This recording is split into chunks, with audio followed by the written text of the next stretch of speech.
What's going on, everyone? So yesterday, the Lakers kind of squeaked out a win against the Orlando Magic. Look, a win is a win. I will take it, but it wasn't the sexiest win, right? It wasn't a win that you had hoped. You kind of want, the Lakers to go in there and just run through Orlando. But a couple things. One, coming off a back-to-back and a game that went into overtime. Secondly, you're playing an Orlando Magic team that has been really good this year. They're also young with fresh legs and wanted to beat the Lakers. And you're always going to get the other team's best game. Lakers have continued to struggle just shooting and scoring the basketball. Once again, this game, 30% from three, 8 of 27. We were 53% from the field in total. A lot of that was just in the interior. Free throws, we both shot 18, and we were 78%, 14 of 18, which was better than we have been lately. Got to take care of the turnovers. And then offensive rebounds, again, we just getting killed on the boards. But more than anything, these first 4 games, the Lakers can't hit shots, right? Outside of LeBron James and Anthony Davis, everyone else has had either moments or games of struggling or have struggled from start to finish. Austin Reaves has literally been unplayable. I mean, it's been bad, right? You got to kind of stick with him. You got to kind of, ride this wave, ride this storm, and hope that he breaks out of it. To me, the only way through, or the only way out, is through. With Austin Reaves, we saw this happen before. It happened last season. It happened in the playoffs. Darvin Ham stuck with Austin Reaves and he was able to get out of his funk. That's the hope. I do believe as soon as Austin Reaves has a good game, that'll be that, and he'll right the ship and he'll be good to go, right? It's kind of one of those things you're in your own head. You kind of need to see the ball fall a couple times. You need things to kind of go in your way a little bit, and then that rim really starts to open up. Right now, it looks like it's needle point small for Reaves. But also, D'Lo hasn't been great offensively up until the Orlando game. D'Angelo Russell was fantastic in this Orlando game. And arguably, not named Anthony Davis, the most impactful, significant player. I mean, he was fantastic this game. He played 36 minutes, gave you 28 points, 10 of 14 from the field. Yes, he missed 4 shots. 3 of 6 from 3, 50% from 3. So he shot 71% from the field, 50% from 3. 5 of 5 from the free throw line, including some clutch free throws. And he just had some clutch shooting, period. Hit some big threes down the stretch. Continues to play great defense. I mean, I've been so impressed with D'Angelo Russell and his defense. But he gave you a block shot, gave you a steal. He also gave you 8 assists, which is huge. I've talked about this all offseason, and I've talked about this as much as I possibly can. D'Lo was going to right the ship. It was just, when was that going to happen? Just like Austin Reaves, I fully believe at some point is going to right the ship. It's just, when does that happen? My hope is that with D'Lo, this is the game that gets him going, and now he's back in his stride. Now he's back to not necessarily giving you 28, 30 points, but getting back to being that, 17-8 guy. And I've talked about how, D'Angelo Russell is a legit guy, a legit threat that can go get you 17 to 20 points per game, but also still give you the 8 assists and give you the playmaking. And now he can play defense, which is huge. If he's giving you this production on both sides of the basketball, that is going to be ridiculous for the Lakers. Ridiculous. Because he's been excellent defensively, and he's knocking down and hitting shots, and he's super efficient. When he's on, dude, the guy's 50, 40, 90, right? Like, that's what you want. That's what you need, especially from your third guy. You need that third guy to be efficient, to be effective, to impact the game in a multitude of ways. And before D'Lo, he always was able to impact the game on just his shooting and being able to go get you 17, and also his playmaking. But up until this year, the defense was always a bit questionable. Well, it's not so much anymore. If he can maintain that intensity, maintain both sides of the basketball, good luck. Because eventually guys are going to start coming around, right? Taurean Prince, he's been a little like he's been hot and cold, right? Gives you 18, gives you a goose egg, gives you 20, gives you 4. Like a little more consistency from him, but I trust Taurean Prince. Not really too worried about Prince. He's a veteran who's been proven. I trust that he's going to figure it out. Cam Reddish, right, defensively has been great. Jared Vanderbilt will be back. They'll handle that sizable defenders out on the perimeter. Jackson Hayes has been, just solid hustle guy in the minutes that he has played, although he's been very limited.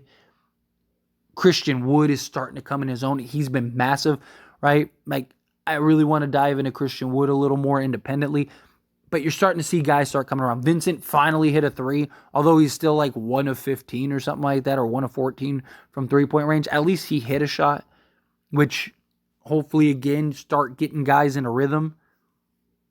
But D'Lo is the guy that, he can impact the game in so many ways for the Lakers if he can get and be consistent, right? That's the thing.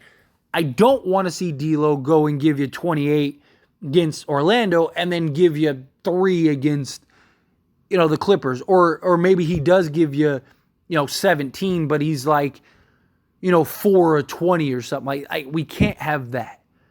I'm not saying he has to shoot 71% from the field, right? And 50% from 3. I'm not saying that, but what he was last year. He was basically 50% from the field and 40% from 3. If he can be that, then again, he's going to be so impactful. And he looked great in preseason. Like what he did in that Orlando game, he did all preseason. Like him and Anthony Davis look like they alone would be enough to kind of weather us throughout the course of this regular season. And then it was like whatever LeBron gives you is just icing on the cake. And this Orlando game, you got that, right? From D'Lo and Reaves. Like LeBron only had like 9 points going into the fourth quarter, right? And he struggled, right? He was 7 of 17 from the field. He was 2 of 6 from 3, right? But Anthony Davis was a monster, gave you 26 points, 19 rebounds, 5 assists, was 12 of 18 from the field.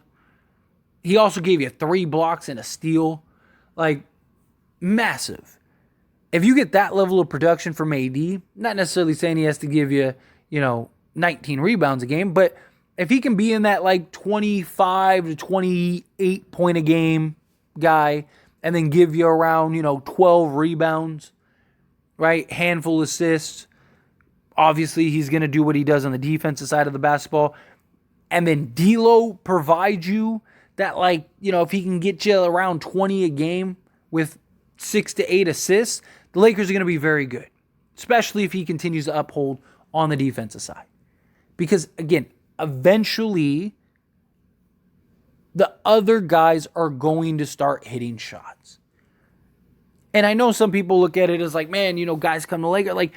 But several of these guys are already proven on the Lakers. Like D'Lo, that's why I said I'm not worried about D'Lo, because D'Lo did this last year with the Lakers. Not the poor production. I'm talking about like what he did against Orlando. He was doing that all year for the Clippers. That Knicks game where he had like 33 or whatever was still 8 assists. Like he averaged 17 points with the Lakers on excellent shooting, right? If he can continue to provide that and be that for the Lakers, then we're good, right? Again, not necessarily 28 a game, but that occasional, like, he can go do that, right? Like, D'Lo is, I think, a huge piece and a huge factor. I know some people still want D'Lo traded. I know some people are still worried about D'Lo come playoff time and all that stuff. Look, if Darvin Ham finds a deal on the table that makes sense, right? If Kyrie becomes available, then the Lakers will trade D'Lo to go get Kyrie. But you're not just trading D'Lo just to trade D'Lo. You're not unloading D'Lo just to unload D'Lo, right? Darvin Ham's not going to just, Rob Pelinka's not going to just trade D'Angelo Russell just to trade D'Angelo Russell. That's not happening. And D'Angelo Russell is too valuable and too important when he's on and when he's playing the game the way we can. It's just, again, the consistency. We need him consistently on a regular basis. It can't be, okay, great, you gave us 28 and 8, and then against the Clippers, you're a no-show, right? He's got to get to being back to Mr. Ice in his veins, D'Angelo Russell, that could take over down the stretch. And look, I've talked about it, and he's done it every game this year. I've talked about how D'Lo, for whatever reason, in the second half, really picks it up. Every quarter, every second half, whether it's the third quarter or the fourth quarter, D'Lo has some big, productive moment, right? Where he'll go get you like 6 to 8 points and go on like a 6 or 8-0 run by himself. Like, he does it nearly every game, right? But we need it consistently through quarters, and that's what D'Lo gave you this game. He consistently through quarters. He helped keep us in the game. He hit big shots. He hit timely shots. He closed down the stretch for us, which is huge, right? We need that. We need D'Lo to do what he was doing today. Shooting over the top, right? Being a legit 3-level scorer. Knocking down the 3 ball. Being able to shoot off the dribble. All of the things that D'Lo is capable of doing, he did in the Orlando game. But we need that consistently. We can't be relying on, 39-year-old LeBron James in year 21 to have to close down the stretch every game. We need D'Lo. That's why the Lakers brought back D'Lo. He's supposed to be our third, or at least arguably our third, right? I think on any given night, especially once Reaves gets going, on any given night you have Reaves or D'Lo that could be your third. But D'Lo, I think, is the guy that has the potential to have the most impact, right? Because of his ability to play make and how good he's been defensively. Been, again, fantastic defensively, which is not something you'd think you would say about D'Angelo Russell, but I love it. I absolutely love to see D'Lo playing both sides of the basketball, right? He talked about being Derek White. Like, I'm even okay if his production offensively goes down a little bit if he keeps playing the way he's playing defensively, right? Like, instead of giving us like 20 a game, if he dropped to like 15 or even like 13, but still gave you consistently that, right? Let's say he gave you 13 points a game consistently, right? On like 50% from the field, and 40% from 3. Yes, it's not 17 points. Yeah, he dropped 4 points. And I know some people would look at that as like, oh, look, D'Lo's not the same guy he once was, blah, blah, blah. You're right, he's not. He's actually playing defense now. He's actually better than he was. Like, I would rather have D'Lo lose 4 points a game offensively, but be consistent and maintain that efficiency, but also be 8 to 10 points better on the defensive side of the basketball, which means he's going to impact the game so much more than he would if he did go give you 20 and wasn't playing this level of defense. I love what I'm seeing from D'Lo. Absolutely love it. But, how do you feel? As always, this is a discussion, so I pass the question on to you. Let me know your thoughts and opinions down in the comments below. What do you think?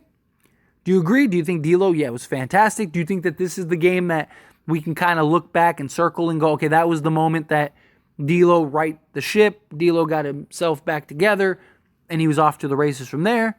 Or do you think, no, he's still going to struggle? However you feel, whatever your thoughts are, I'd love to hear it. But I do. I fully believe in D'Lo. I think he's going to be great. I really do think that this is going to be the game that we're going to be able to circle and go, yep, there he was. That was when he started having that merger. And I'm hoping that Austin Reaves follows suit rather quickly. Because again, I really believe as soon as Austin Reaves, I'm not talking about a 30-point game. I'm saying as soon as we get that game that Austin Reaves goes and gives you 20, that's it. Austin Reaves will be back.